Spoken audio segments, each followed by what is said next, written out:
25년도는 이더리움의 해다 라고 말씀드린 근본적인 이유는 가격뿐만이 아니에요. 가격만 올라간다 요 얘기가 아니라 월가 기관들이 실제로 이더리움을 채택할 거다. 이게 근본이거든요. 우리 개인 투자자분들 입장에서는 가격이 당장 올라가야지만 정말 나한테 좋은 자산이고 매력적인 자산이라 생각을 하시는데 그게 이루어지지 못했다는 건 월가 기관들이 장기간 매집을 하는구나. 우리 개인 투자를 생각하는 것처럼 메커니즘이 돌아가지 않는구나 라는 거를 생각을 하셔야겠죠. 이더리움 같은 경우에는 우리가 단기적으로 보기보다는 중장기적인 관점으로 바라봐야 되지 않을까. 개인적으로 본다고 하면은 아무리 못해도 한 8,000불에서 한 10,000불 정도까지는 갈 수 있지 않을까 라고 생각을 합니다. 비트코인과 가상자산 투자 늦지 않았습니다. 코인 특강 아래 링크에서 신청하세요.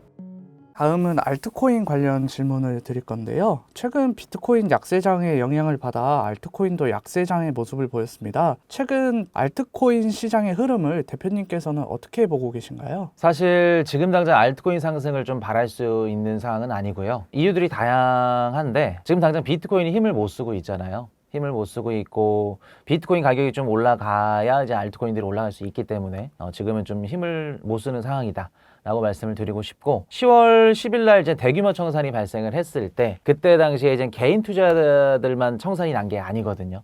크립토 업계에 있는 뭐 펀드들이나 MN 기업들도 좀 많이 청산이 났고 심지어 저희 업계에 계신 저희 친한 분들도 좀 많이 그날 손실을 많이 봤더라고요. 그럴 정도로 피해가 좀 컸고 그러면서 10월 초부터 좀 유동성이 많이 빠졌죠. 유동성이 많이 빠졌고 기존의 암호화폐 시장을 좀 핸들링하고 좀 이렇게 이끌어가던 MN 기업들이나 이런 크립토 펀드들 입장에서는 알트코인까지 신경을 쓸 수가 없게 되는 거죠. 글로벌 기관들이 일정한 자본을 갖고 뭐 비트코인의 몇 프로, 그리고 알트코인의 몇 프로 이런 식으로 이제 좀 분할을 해서 그 핸들링을 하는데 10월 10일 날 청산이 발생을 하면서 한정적인 자본에서 조금 더 줄어버린 거죠. 그래서 부족한 자본을 갖고 알트코인까지는 핸들링할 수는 없고 이제 비트코인만 그렇게 지금 하고 있는 상황인데 보통 암호화폐 생태계를 봤을 때 모든 뭐 파생이나 옵션이나 뭐 예치나 담보의 기준이 되는 자산이 비트코인이에요. 그래서 비트코인마저도 유동성이 적어지고 이제 핸들링이 안 된다. 그렇게 되면 비트코인뿐만 아니라 암호화폐 시장 전체가 무너질 수 있죠. 그래서 우선적으로 한정된 유동성을 갖고 비트코인 그리고 이더리움까지는 핸들링을 해야 될 수밖에 없는 상황인 거죠. 그래서 자본은 제한적인데 알트코인까지 신경을 써? 알트코인은 안 되겠다. 그래서 알트코인 같은 경우에는 가격 변동이 굉장히 심한 상태죠. 최근 3개월 동안 비트코인 가격이 올라갔다 떨어졌다 할 때마다 알트코인이 예전만큼 방어를 못하고 크게 떨어지는 현상을 보셨을 거예요. 그 이유가 10월 10일 날 발생했었던 대규모 청산 그때 이후부터 자본이 지금 한정적이기 때문에 그럼 쉽게 말해서 암호화폐 시장에 지금 자본이 없는 거죠. 지금 당장은 알트코인 상승을 좀 기대하기는 힘든 상황이다. 그래서 크립토 시장의 유동성이 좀 유입이 될 때 그때부터 이제 우리가 알트코인을 좀 기대할 수 있다고 생각이 들고 그리고 비트코인이나 이더리움이 일단은 다시 우상향을 해야 됩니다. 폭발적으로 좀 올라가야지만 알트코인들도 수급을 받으면서 좋아질 거거든요. 크립토 시장을 우리가 한번 암호화폐 시장을 우리가 한번 봤을 때 비트코인은 지수 역할을 하죠. 우리가 미국 증시로 따졌을 때 뭐 S&P 500이라던가 나스닥 같은 지수 역할을 하는 건데 보통 비트코인이 오르면 알트코인도 오르고 반대로 떨어지면 알트코인도 떨어집니다. 동조한 현상이라고 하죠. 그래서 지금 비트코인 가격 흐름이나 이런 자체적인 플로우만 봤을 때는 아직 시즌 종료라 보기에는 어렵다. 그렇기 때문에 알트코인 시즌도 아직 남아있을 가능성이 높다. 그렇게 보여집니다. 그래서 이전 알트 상승장 때와는 좀 다른 모습이 펼쳐지겠죠. 선택받은 알트코인들 그리고 좀 개별적인 것들만 올라가겠지만 그럼에도 불구하고 알트코인 상승장은 아직 기대를 우리가 해볼 만하다. 그렇게 보여집니다. 알트코인 하면 투자자들 사이에서 이더리움의 관심도가 가장 높을 것 같습니다. 이더리움의 향후 전망은 어떻게 보고 계신가요? 사실 제가 올해 초부터 다른 방송도 그렇고 저희 방송도 그렇고 25년도는 이더리움의 한 해다 라고 언급을 드려왔었거든요. 24년도 솔라나가 굉장히 잘 나갔죠. 이더리움 가격이 상승을 못했었고 솔라나가 퍼포먼스가 굉장히 좋았을 때 그때부터 저는 이더리움이 좋을 거라고 말씀을 드렸었고 25년도는 이더리움의 해다 라고 말씀드린 근본적인 이유는 가격뿐만이 아니에요. 가격만 올라간다 요 얘기가 아니라 월가 기관들이 실제로 이더리움을 채택할 거다. 이게 근본이거든요. 지금 실제로 올해 여름부터 이더리움을 전략적 자산으로 채택하거나 매수하는 뭐 이런 월가 기관들이 굉장히 많아졌잖아요. 대표적으로 뭐 비트마인이나 아니면 샤프링크 같은 이런 기업들이 생겼는데 저는 그때부터 이미 25년도는 이더리움의 한 해가 시작된 거라 생각을 합니다. 근데 대다수의 분들은 저놈이 25년도 이더리움의 한 해다라고 얘기를 했기 때문에 가격이 무조건 올라가겠다라고 생각을 하시는 것 같아요. 사실 우리가 집중해서 봐야 될 부분은 가격이 아니라 월가 기관들이 이더리움을 왜 선택했는지 그리고 왜 매집을 하고 있는지 이 이유를 유심히 보셔야 되거든요. 저한테 만약에 25년도에도 좋다고 했으니까 26년도에도 좋을 것 같아? 이더리움의 한 해가 될 것 같아? 라고 물으신다면 저는 예스입니다. 이미 25년도 하반기부터 우리 크립토 시장의 내러티브는 전 이더리움이 주도했다고 생각을 하거든요. 그리고 월가 기관들이 지금 채택을 하고 있고 월가 기관들이 보통 채택을 하거나 매집을 하게 되면 우리가 시계열을 조금 길게 가져가야 돼요. 우리가 생각하는 것처럼 지금 누가 샀다 뭐 A라는 기관들이 샀기 때문에 다음 달 오른다, 당장 내일 오른다 이런 구조가 아니거든요. 보통 매집을 하게 되면 구조적으로 좀 분기 혹은 연 단위로 오랜 기간, 장기간 매집을 하기 때문에 25년도 하반기부터 매집을 했다 그러면 본격적으로 이더리움이 주인공이 될 수 있는 해는 26년도가 될 수 있는 가능성이 높겠죠. 그리고 26년도 상반기 또 기대해 볼 만한 게 이더리움 현물 ETF 스테이킹이 승인이 된다 그러면 본격적으로 기관들이 진입할 수 있는 장벽이 생긴다. 그동안 이더리움의 성격을 우리가 평가를 해본다 그러면 미래 기대주죠. 지금 크립토 생태계 뭐 디파이든 뭐 메타버스든 모든 생태계가 이더리움 생태계에 돌아가고 있고 그래서 앞으로 얼마나 성장을 할 수 있을지 모른다는 거죠. 그래서 미래 기대주 성격만 갖고 있었다고 하면 이더리움 현물 ETF 스테이킹이 승인이 되면서 배당식으로 이자를 준다. 그러면 채권형 상품까지 두 가지 매력을 지닌 자산으로 성장을 하는 거죠. 그래서 기대주에다가 채권형 매력까지 붙게 된다 그러면 이더리움은 아마 26년도에 주인공이 또 되지 않을까라는 생각을 해봅니다. 그렇다면 이더리움을 투자할 때 주의해야 할 리스크는 없을까요? 리스크를 두 가지 정도 생각을 하는데 첫 번째 리스크는 월가 기관들이 바로 선택했다, 매집했다 그래서 가격은 바로 올라가지 않는다. 25년도 하반기부터 월가 기관들이 선택을 했지만 가격은 좋지 않았거든요. 우리 개인 투자자분들 입장에서는 가격이 당장 올라가야지만 정말 나한테 좋은 자산이고 매력적인 자산이라 생각을 하시는데 그게 이루어지지 못했다는 건 월가 기관들이 장기간 매집을 하는구나. 우리 개인 투자를 생각하는 것처럼 메커니즘이 돌아가지 않는구나. 라는 거를 생각을 하셔야겠죠. 그래서 사실 이더리움 같은 경우에는 우리가 단기적으로 보기보다는 좀 중장기적인 관점으로 바라봐야 되지 않을까. 그렇게 보여집니다. 그래서 기다림 없이는 가져갈 수 있는 자산은 아니라는 거. 그리고 두 번째 리스크는 이더리움 경쟁자죠.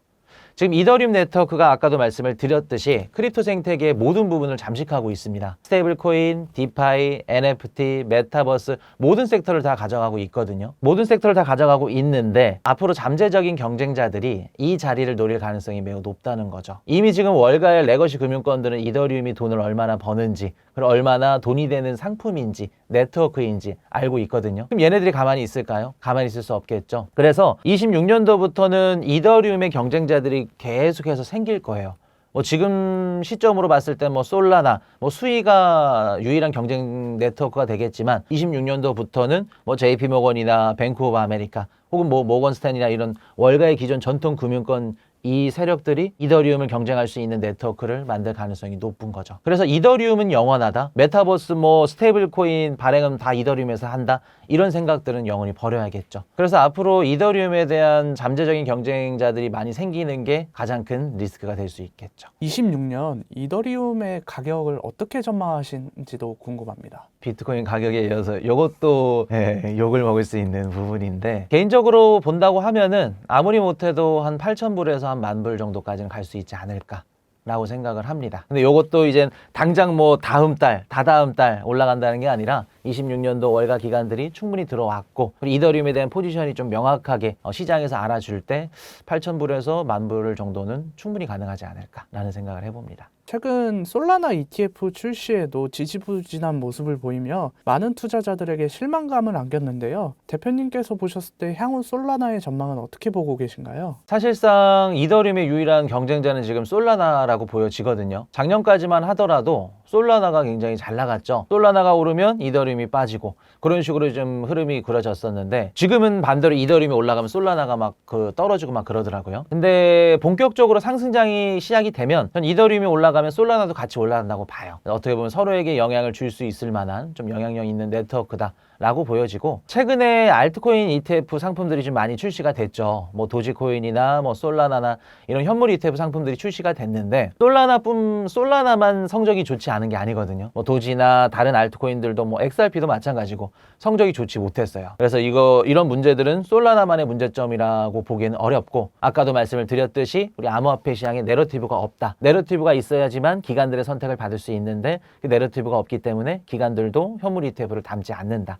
그렇게 보시면 좋을 것 같아요. 그리고 솔라나 같은 경우에는 좀 틈새 시장을 잘 노려야 될 것 같아요. 26년도 좀 걱정이 안 되는 건 전 이더리움 걱정 안 되거든요. 기관들의 선택을 받을 수밖에 없기 때문에. 근데 솔라나는 걱정이 되기는 합니다. 24년도에 솔라나가 잘 나갈 수밖에 없었던 이유가 밈코인 시장을 이끌었었죠. 펌프앤펌이라고 이제 밈코인을 대량 발행을 할 수 있었고, 누구나도 이제 쉽게 핸드폰에서 그냥 밈코인을 발행할 수 있는 이런 플랫폼들이 있었기 때문에 솔라나가 잘 나갔는데, 26년도에도 유행하는 테마나 아니면 섹터에 편승을 못한다. 그러면 솔라나도 흔들릴 가능성은 충분히 높죠. 그렇기 때문에 솔라나가 26년도에 좀 유행하는 테마나 이런 섹터에 편승을 해야지만 충분히 경쟁력이 있지 않을까라는 생각을 좀 해봅니다. 많은 투자자들 사이에서는 솔라나는 이더리움을 이길 수 없을 것이라는 의견이 대부분인데요. 대표님이 생각하셨을 때도 솔라나가 이더리움을 이길 수 없다고 보시나요? 지금 당장으로서는 힘들죠. 아까도 말씀드렸듯이 이더리움은 기관들의 선택을 받을 수밖에 없는 네트워크고요. 그래서 솔라나 같은 경우에는 기관들이 굳이 선택할 이유는 없죠. 그래서 우리가 솔라나랑 이더리움을 좀 구분해서 보셔야 될 게 뭐냐면, 이더리움 같은 경우에는 대중성, 뭐 확장성, 그리고 안전성, 모든 부분들에 있어서 기관들의 선택을 받을 가능성이 높거든요. 그리고 이미 스테이블 코인이나 아니면 디파이나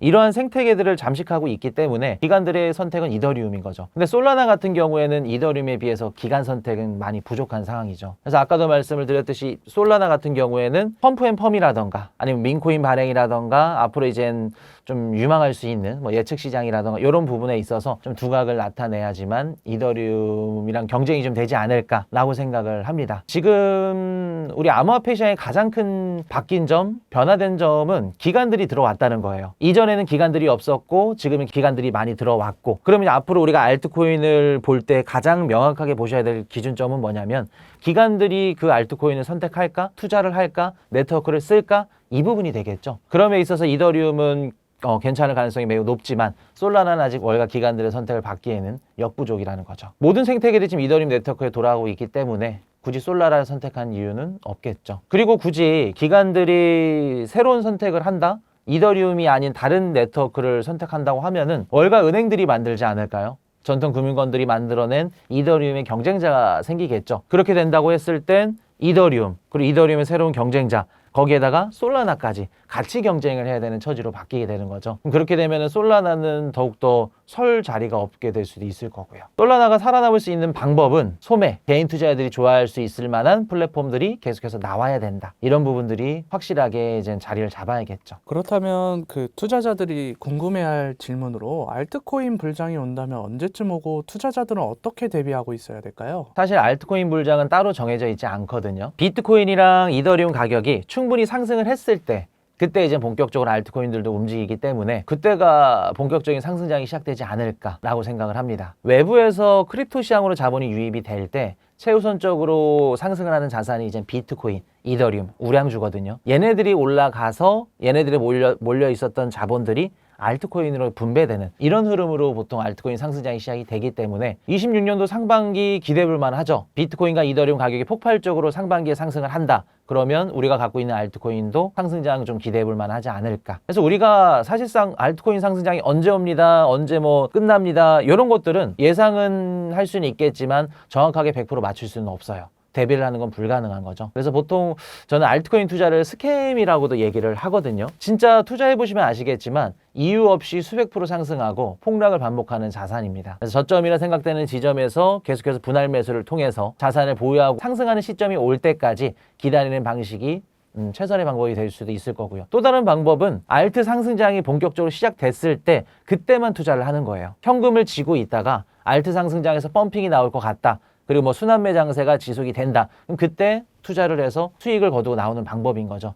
근데 이 방법은 현실적으로 어렵죠. 막 지금 도지코인이 막 올라가. 그럼 투자자들이 그거 못 참거든요. 시작됐나 아니면 본격적으로 시작이 안 된 건가 그 유무도 모를 뿐더러 현금을 쥐고 있는 게 가장 투자에 있어서 어렵거든요. 그래서 현실적으로 이런 식으로 빠른 대응이 가능하다, 나는 현금을 쥐고 있을 수 있다 라는 분들은 상승장 때만 딱 투자하고 나오는 이런 방식도 나쁘지 않죠. 앞서 언급했던 메이저 알트코인 외에 대표님께서 26년 주목하고 계시는 코인이 있다면 무엇일까요? 사실 이제 26년도 우리가 기대한 것처럼 알트 상승장이 찾아온다고 하면 개별 좀 세세한 종목들은 저희 뭐 채널에서도 말씀을 드리겠지만 지금은 이제 종목보다 가장 중요한 게 섹터라고 보여져요. 그래서 26년도 가장 유망한 섹터 좀 두 가지를 뽑자면 첫 번째는 RWA죠. 트럼프 정부의 암호화폐 정책에 있어서 가장 큰 수혜를 볼 수 있는 섹터가 RWA인 거죠. 실물 자산을 크립토 시장이랑 연결을 해서 그렇게 되면 미국 뭐 국채가 될 수도 있을 거고요. 더 나아가서는 뭐 그림이나 아니면 부동산이 될 수 있겠죠. 이런 실물 자산들을 24시간 동안 거래할 수 있게끔 한다고 하면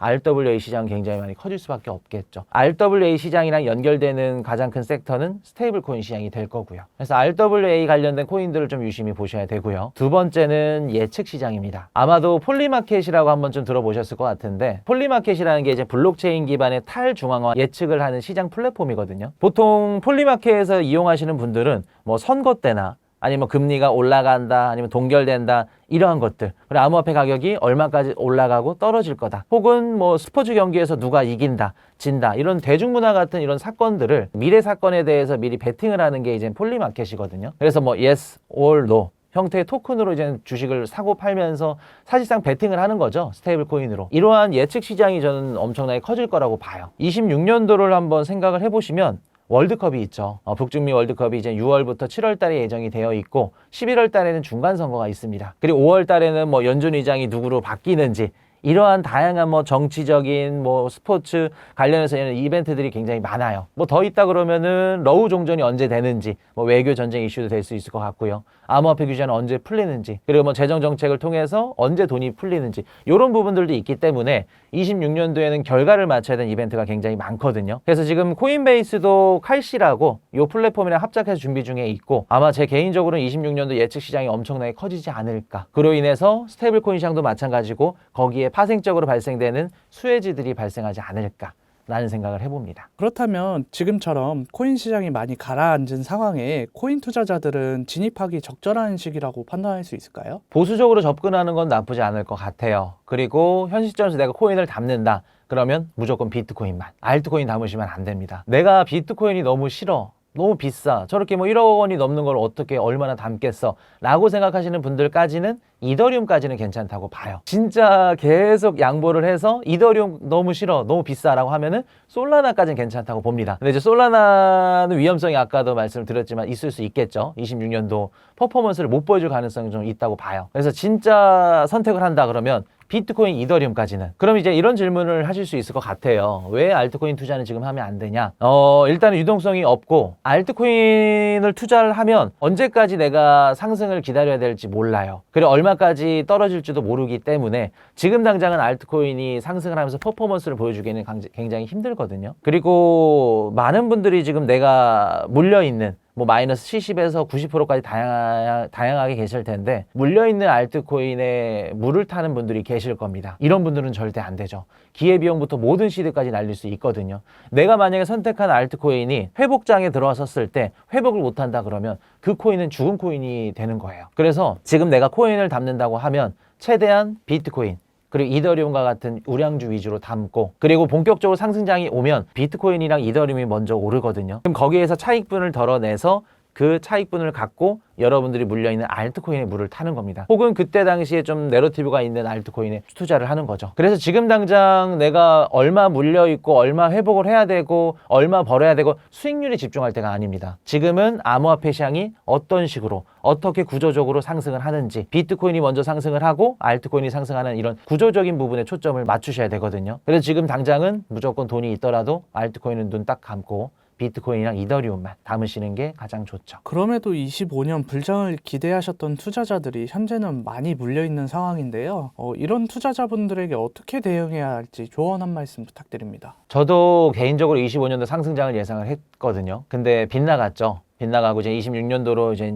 이연이 됐는데, 전 개인적으로 26년도 상승장이 올 거라고 생각을 해요. 아마 많은 분들이 좀 지쳐있거나 힘든 상황일 것 같은데 한 가지 말씀을 드리면 17년도도 그랬고요. 21년도도 그랬고 지난 상승장 때 모든 투자자들이 다 포기하고 안 된다. 비관적인 얘기들이 계속해서 나왔을 때 그때 본격적으로 올라갔거든요. 그래서 지난 상승장도 그렇고 이번 상승장도 그렇고 저는 자산시장의 역사는 반복이 된다고 생각을 해요. 그래서 내년 상반기 앞선에서 말씀드렸던 모든 부분들이 좀 같이 맞물린다고 하면은 비트코인 가격이 하루에 두 자릿수 이상 상승하는 좀 역사상 최고점을 또 갱신할 수 있지 않을까라고 생각을 합니다. 그리고 알트코인 보유하고 있는 분들한테 한 가지 좀 말씀을 드리면 최대한 기회가 올 때 현금화를 하시는 거. 만약에 내가 생각하는 게 3월달, 뭐 4월달 상승장이 올 거라 생각을 하더라도 1월달, 2월달에 여러분들이 갖고 있는 종목이 올랐어. 그러면 그 오른 종목들을 최대한 분할로 수익 실현을 해야 된다고 생각을 합니다. 알트코인 같은 경우에는 제가 아까도 스캠이라고 말씀을 드렸잖아요. 언제 올라갈지 언제 떨어질지 몰라요. 그렇기 때문에 기회를 줄 때 수익을 실현할 수 있어야 되는 게 저는 알트코인이라고 보거든요. 그래서 우리가 비트코인이나 이더리움과 같은 좀 우량주랑은 좀 다르게 생각을 해서 알트코인 투자를 하셔야 돼요. 기회를 줄 때 무조건 매도를 해야 되는 자산은 알트코인이지 않을까라는 생각을 해봅니다.